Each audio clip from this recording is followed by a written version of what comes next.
Hello and welcome. Welcome to my life. Thank you for coming. Thank you for showing up. Today we're going to talk about self criticism and self compassion. Okay? I will start today in a very positive note. That is in Isaiah 58, verse 11. It says this: The Lord will always guide you and support you, even when you are in the desert. It will renew the strength of your bones. You will be like a garden, like a fountain of water that never ends. Look how beautiful God's word is. So beautiful, right? So it's just a reminder that God will always be guiding you and leading you to a better place out of the desert, right? Right now, we're in the middle of just recuperating from all this mess from COVID. And some of us are in a desert. We're in a different, very, very hard place. But God is saying, I will always guide you and support you, right? What is support? What is the support, right? It holds you up, even when you are in the desert. Self-criticism deceives us because it comes from a belief that says that it is really helping you. It's really being positive to you.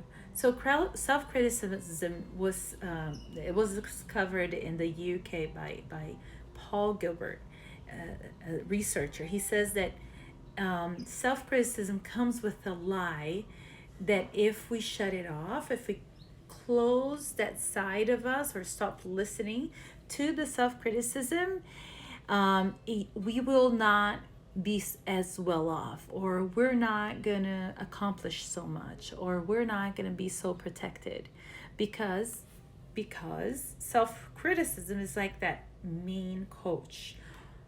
He wants the best for you, so just listen to this mean guy, right? Or it has there's a lot of things that we believe about it. We believe that if we stop listening to the self-criticism, we will not go forward in life. We think that we will stop fighting, or just thriving, whatever, or we're going to be stagnant.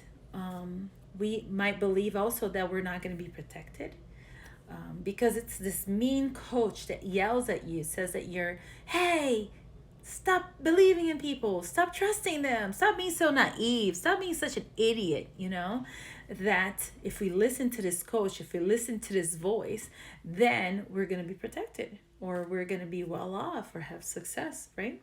So within your self-criticism, there's a belief in a value in a person, that says something like this. For example, I have okay, so for example, I am not good enough. So then the evil coach he's just letting me know that I'm not good enough, so I don't think highly of myself, so that I don't feel that I'm better than others. So it keeps me humble. It's good. Self-criticism is good because it keeps me humble. Well, may I object to that? So self-criticism wants me to improve. Some people say that, and a way to motivate self-criticism, the way this does it is that it motivates me. It's like, hey, idiot, get up from that bed. You got to go to work. So stop, you lazy butt.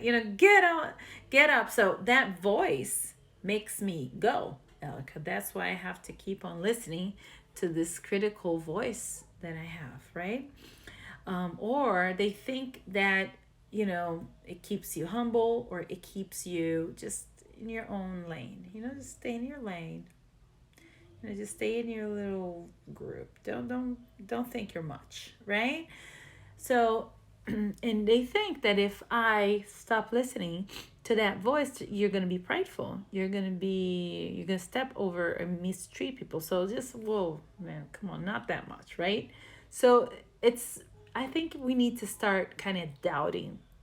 Stop just not just receiving this criticism that we created and we've been growing years on end in our heads, but I think I think it'd be great if we could just doubt it, right? Just start doubting, and I'm gonna go and we're gonna dissect this a little, okay? Let's start to see if self-criticism not only is not just our enemy, it's also doing some good, right? So it has good intentions because yeah, of course we want to have better goals in life. Of course we want to stay humble. Of course we want to improve in our lives. If we look at self-criticism knowing that behind it there are fears and values, then we could just look at the fears and the values and then work from there, right? Just what am I fearing when I have the self-criticism in my head, right? So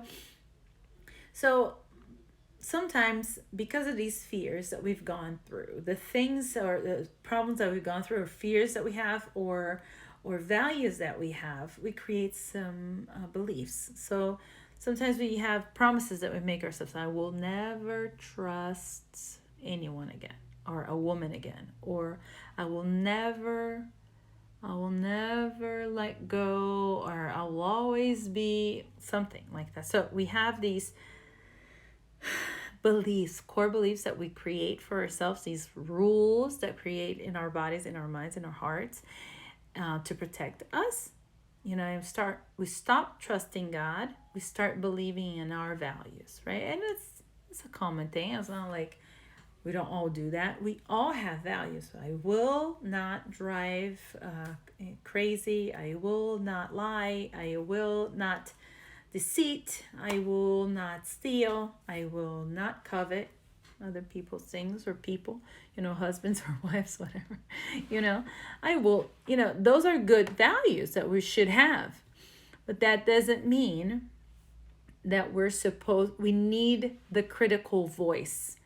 And also, it doesn't mean that we can just shut it out either. It's not like you just shut up, voice.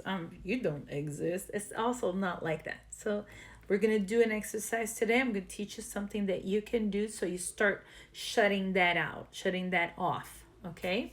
So there are 3 things that self-criticism wants to do for you. So one, she may be trying to protect you from the pain. So for example, the pain of being rejected. If you approach the person, if you get close to this person, if you allow this person in, right, they're gonna make a fool out of you, right? They're gonna make a fool out of you. So don't trust them, right? So this is a protective mechanism. People have hurt you, so then you believe that we should listen to that voice because other people have hurt you. Therefore, this person will hurt you too. Another protective mechanism from self-criticism is relating to trusting people. If you open up to this person, they're going to tell everything about your life to everyone else, so be aware. Don't trust them, right? So then you always keep people at arm's length, right? You always have superficial relationships. Whereas we're supposed to have healthy, deep relationships. We're supposed to trust our heart and our minds with some people, not everybody. You're not supposed to open up in the media. You're supposed to have people that you trust with your heart and hold those keys, right, to your heart and to your mind, and allow only the trustworthy people to come in. So in this case, it's protecting you from dangerous people, and we always want to be protecting ourselves. We lock our front door every day in our house, but that doesn't mean that everybody that walks by it are mean people, right? Number 3, here in this protective mode, is that sometimes it's also thinking that it wants to protect you from losing people. So let's say you had a deep relationship with somebody, very good, and this person died, or this person just disappeared on you, just ghosted you, right? And so they had your heart, dude. You were broken, right? And so now you created this rule of, I don't trust anybody else. I shouldn't trust anybody because they could just ghost you too. or you had dangerous parents, neglectful parents that just disappeared on you, right? So stop thinking that you're brave. That's what the criticism will say. Stop thinking that you're brave, or stop thinking that you're good enough, or that they're gonna actually love you. That doesn't happen. Nobody will love you fully. Just don't be that naive, man. Don't be stupid, right? Don't get involved. Just don't get involved. Just stay, in your lane again, right? So in this case, criticism has a positive side to it. It's protecting you from dangerous people, and that's always, we want to protect us from dangerous people. But what if it's protecting you from good people, right? So the second thing that self-criticism does is that she may be trying to give you something that you need, such as love, approval, and safety. So in love, it's like, oh, look, I love you. Don't trust this person because they're like too sweet to you. You know that those are people that are not trustworthy. Let's say you're brought up in a house where love was not given, was not something that was shared. So therefore, you don't trust people that are loving, right? And so there is in your life somebody that loves you and wants to be close to you, and you don't allow them in because of your fear of not being loved fully. Maybe you don't think that you can be loved, maybe. So it's trying to give you what? Love. So through criticism, you're being loved. That sounds like a nasty, sad love right there, I tell you. Another thing that it could give you is approval, right? So, if you succeed, you're gonna be good enough. So if you get enough money, then your dad is gonna approve of you. If you lose weight, then you're gonna be pretty, right? Or if you get this thing at work, what's the name? This option to, I don't get better at work in some level, then I can't remember the words. then you will be approved. Then you'll be good enough. And it's not true, because usually if you have that self-criticism in your head, you're always going to have the not enough thinking just living there in your head, right? Also, it's trying to sometimes in this way, self-criticism is trying to also provide you safety. So, don't get close to this person. They are dangerous. Stay in your lane. Just be aware. It's like a good friend. Just like good friend, the state part is there. The charm is there. I just thought of that. No, it's like it's providing you safety. Like when your mom said, "Don't go there. It's dangerous. Don't go there. Don't cross the street on your own. Don't do this." So like, okay, it's that wise voice. Like, so we look at self-criticism as a wise voice instead of trusting our gut, instead of being brave, instead of embracing life fully. Right? Always step back. Always afraid. Always, in that place of threat mode. Dun, dun, dun, And another thing that it's trying to give us, independence. Sometimes criticism says something like, "Oh, don't be friends with people at work in the company. Don't open up to them." Like at work, you have to step over other people. Everybody has to step over each other so that they can get anywhere. So don't be close. Don't get close. Don't be friends with anybody, right? So it's providing you, quote unquote, independence, financial independence or success, but it's in a sense, it's in detriment to you having deep relationships, having good friendships, knowing people in a deeper level, right? The third thing that self-criticism can provide you and give you is that it pushes you to do something or be something, right? So for you to be better. So sometimes you're in your bed laying down and the voice says, your criticism voice says, "Get up, you lazy butt, right now. If you don't do it, nobody's going to do it for you. Get up right now. Stop being lazy. Stop being a bum," right? Or it's trying to push you to do something that is difficult. For example, "Oh, you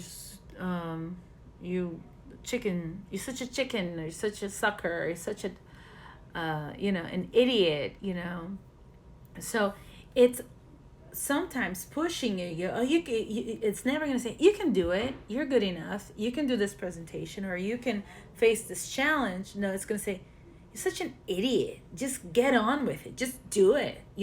Like that mean coach, that's always screaming at you. Come on, do it now. That's why I'm not competitive. I don't like sports. No, there are good coaches. I know that. Nothing against coaches at all. All right.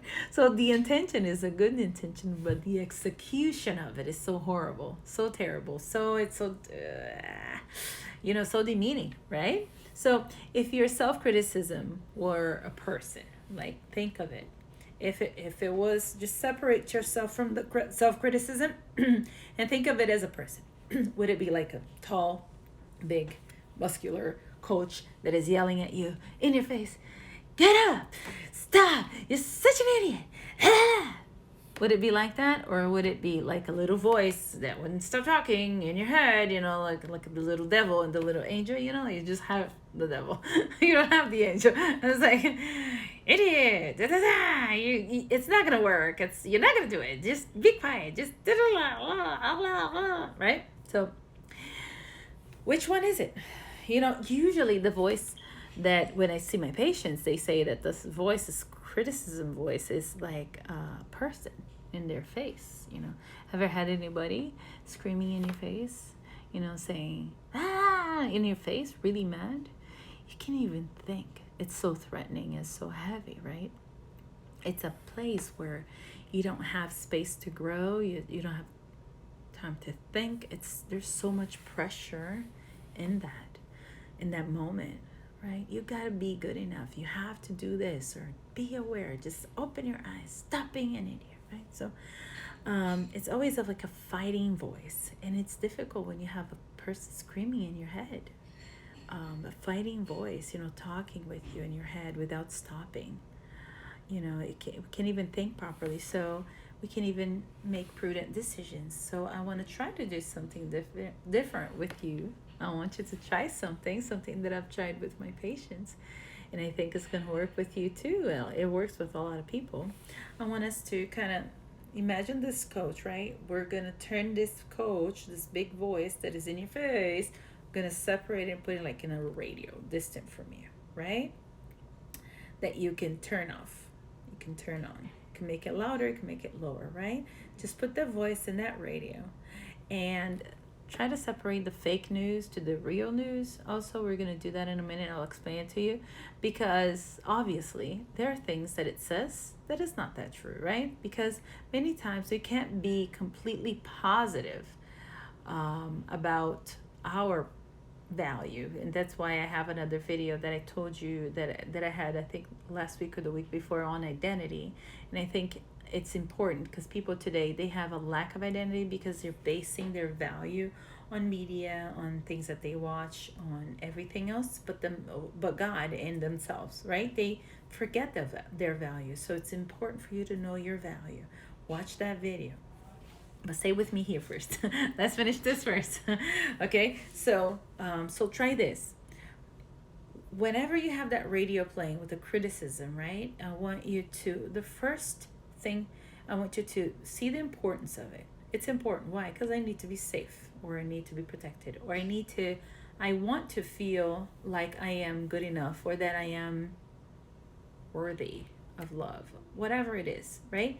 So try to find the fear. Try to find what is it protecting from or of, right? What's the importance? What's the intention? That's the second part. What is the intention of the critical voice? Is his intention to keep you safe? Is his intention to make you stronger or go forward in life? What is it, right? Number 3, what is the veracity of it? What's true about what they're saying? Is it true that nobody loves you? Is it really true that you're not valuable, you're not worth a while? Because if you doubt it, then you can separate and filter the things that are good and bad. A lot of my patients, they need to write it down, and I would advise you to do so. Some artists, they draw, they paint. Some people, they like to make a rap song about it, whatever, it could be creative. But it's good to separate the things that are real, the truth about the critical voice, and what's the lie, what are the lies about it. There's a patient of mine that he was bullied, and he stopped trusting people after he was very, very bullied. And so we figured this out here, not here, in the clinic, in session. And so whenever we did that, he was like, wow, you know, I stopped trusting people. That's crazy. And I said, so whenever you say that, it makes me kind of think, if you do trust me, he says, yeah, I trust you. I said, okay, that's good. At least we have each other, right? At least we can start somewhere, right? So you trust me. You trust your parents? It's, yeah, I trust my parents. All right, so you got 3 people there. Yeah, all right, we're good. We're doing good. Let's see if we can make that bigger, right? So we'll start doubting the critical voice. So do you, because the problem with this guy is that he didn't want to start a serious relationship with this woman that he really loved, because he thought he never really loved her deeply, or she would never love him. He didn't know exactly. So then it was like, it's this doubting voice, right? It's just like the critical voice. The critical voice is a doubting voice too, right? So we started doubting the doubting voice. That's what we started doing. And I started like also doubting this fear. Why do I have to fear this so much? This only happened in this time in life, but right now at work everything is fine. I'm well accepted and liked over there, and it's really nice. I like my work. I trust the people that I have, good friends at work. So I was like, all right, so it's not true that you can't trust everyone, right? So I started dissecting this, and a lot of that just went down.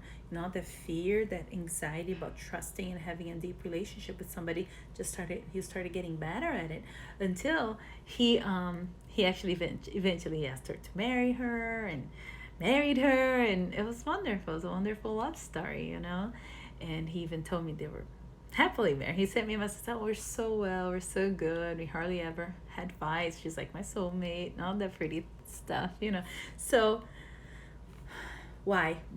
This would never happen if he hadn't dealt with the seriousness of self-criticism, of this critical voice. So we separate it. So the first thing we do is that we separate that voice, put it away, distant from himself, and kind of like, okay, let's see what he's saying. Let's see if it's true or not.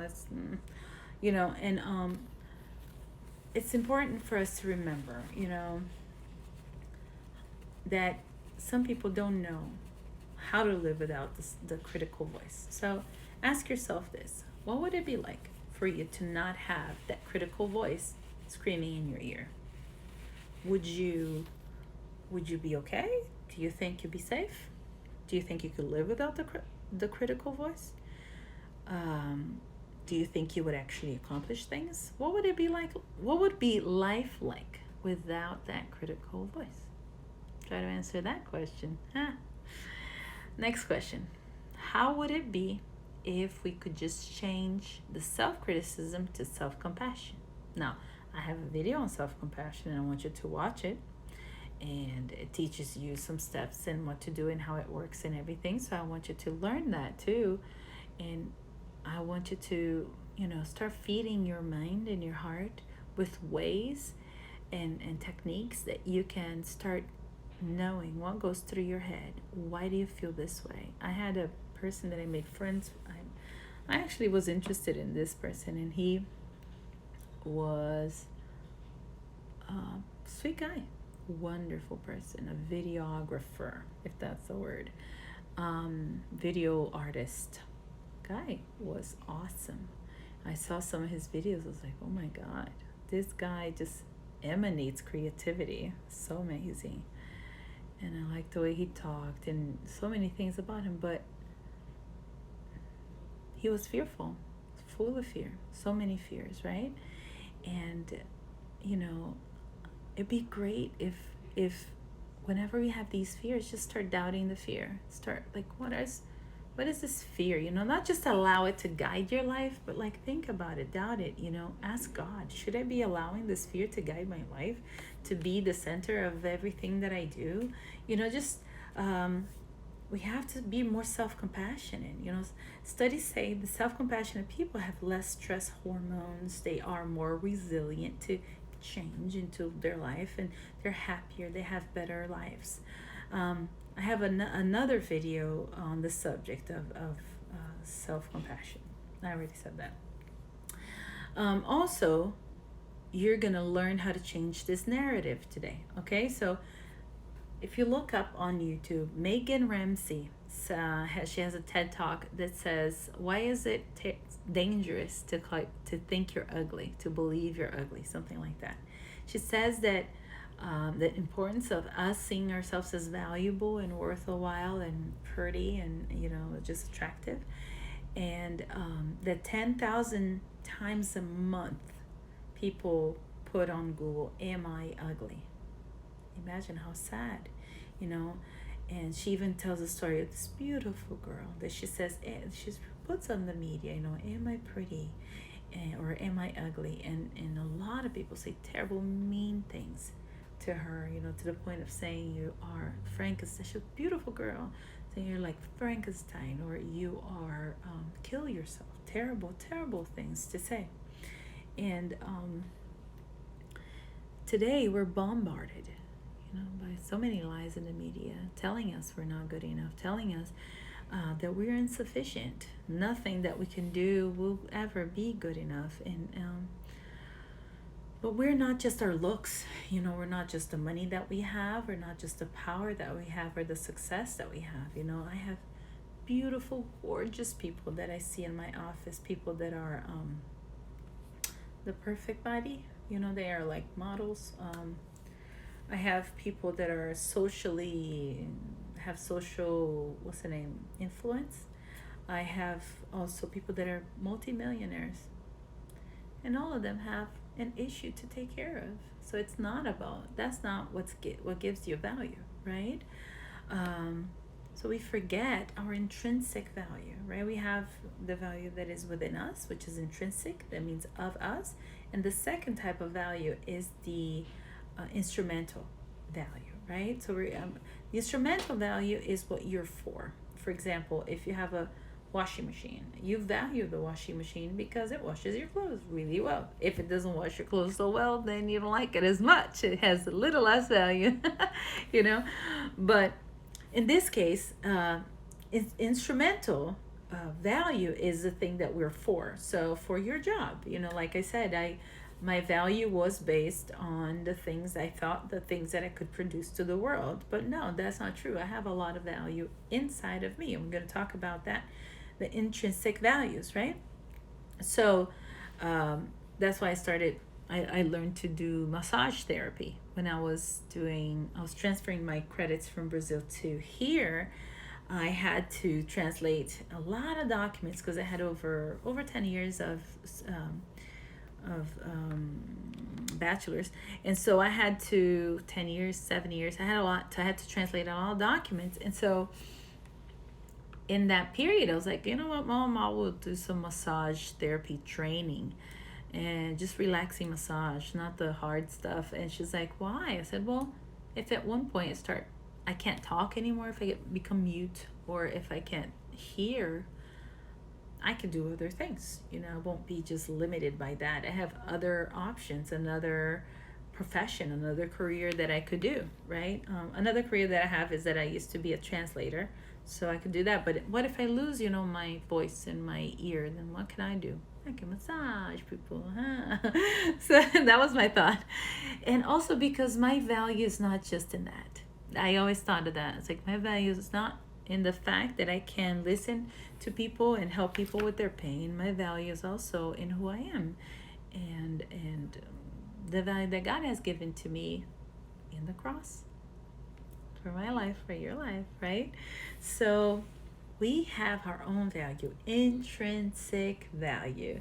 So things that we have that have value in themselves would be, for example, joy. Value in itself. Joy has its value, its own value. It doesn't need anybody to value it. It already has value, right? Just like you are, right? You're very valuable. Peace, pleasure, wealth, things that have value on intrinsic value. Friends, education, financial security, a career, religion, God, country, justice, art, the truth, right? These are things that have intrinsic value. It has value in itself for its importance to the world too. So now you have the intrinsic value, that is to say that say of yourself, for example, your intrinsic value and your instrumental value says a lot about you too. So another thing that you will start learning to fight the critical voice is that you start knowing your value, a lot of the values, a lot of your instrumental values. For example, your unique value, for example, is that you're unique. You're unique. You are unique. No one is like you, right? No one in the world is quite like you. You're a very special person, right? Nobody laughs like you, maybe, or talks or tells a story like you, or smells like you, right? And we are created by God for a purpose, for a lot of purposes, really. So God has proven our value in the cross. You know, Jesus has died on the cross. I love this painting as a reminder that it was a high price. It was very hard, you know. So you're special, right? And another important value that we should always have and never forget is that we influence other people that we don't even know. You know, when I used to do psychology in Brazil, in Mackenzie is the name of the university, I used to do a game called the compliment game, where I would write every student's name in a piece of paper of very nice calligraphy, and then I'll give it to everyone, their cards, and everybody would get each other's cards, and they would compliment each other. They could just write a compliment, and then the person after these two last classes of the year, they would be able to keep this paper, you know, and save it and be reminded of their compliments, right? So it was amazing that they got to learn their value and their worth without knowing who wrote it. They're not supposed to write. Nobody could write who was complimenting them, right? So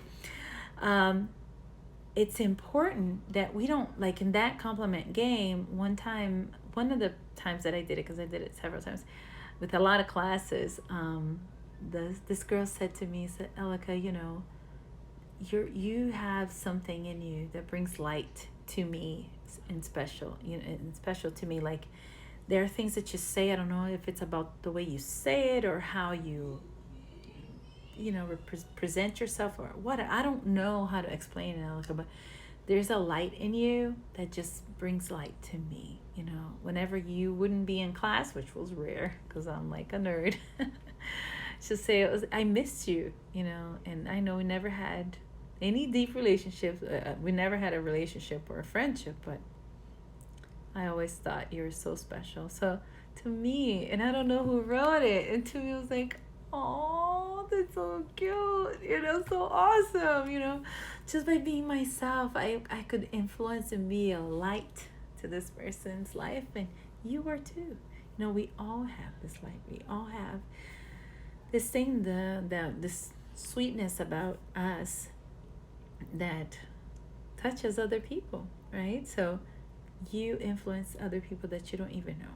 And another intrinsic value is that we are important. There's always someone who sees us as valuable and precious, and that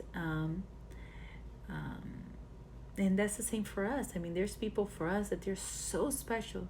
They were so special. They still are, you know, and nobody can take their place in our lives. You know, I have a person right now, an aunt, and she has cancer, and she's not my real aunt, but we've always treated her as such, and she's suffering, and I'm suffering with her. I send messages, I send my love, you know. I do what I can from a distance, but, you know, I pray. Nobody can take her place. And that's like you. Nobody can take your place to a lot of people. And we cannot forget that, right?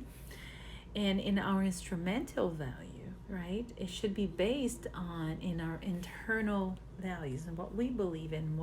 So the things that you can also help yourself to fight The negative voice, the critical voice, is know who you are, know your values, such as loyalty. What is loyalty to you? Who are you loyal to, right? What are you passionate about? How are you efficient? What are you efficient on, right?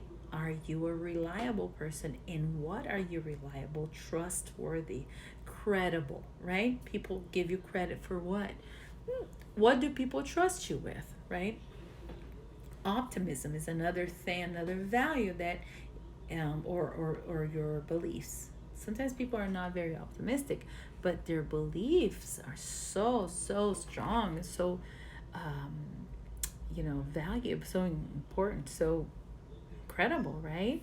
So sometimes also your value, you can also fight the lies of the critical voice also with your abilities. No, I can do so many things, I've helped a lot of people, or you're intelligent. There are 9 types of intelligence. If you look up on Google, there are 9 types of intelligences, and it's not about plants intelligence for movement, the body's intelligence in this what I do, and intra relational and extra relational.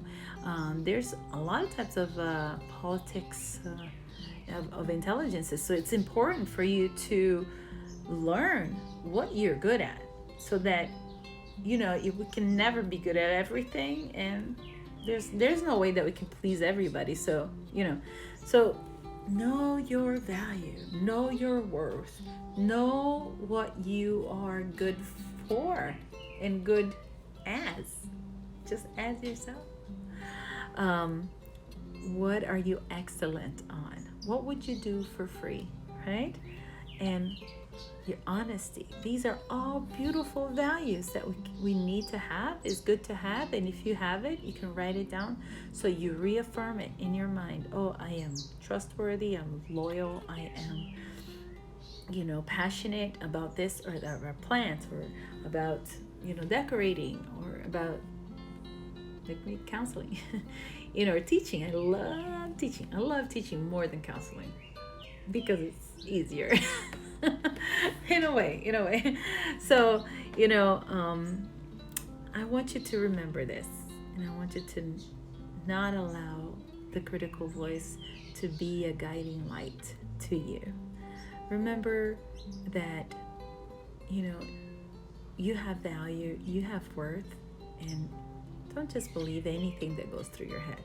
Start doubting it, start filtering it, start fixing this negative thought that is putting you down, because things that put you down does not put you up, put you down. So just lastly, I'm going to read Isaiah 58 again, verse 11. The Lord will always guide you and support you, even when you are in the desert. It will renew the strength of your bones. You will be like a garden, like a fountain of water that never ends. Thank you. I'll see you next week. Bye-bye.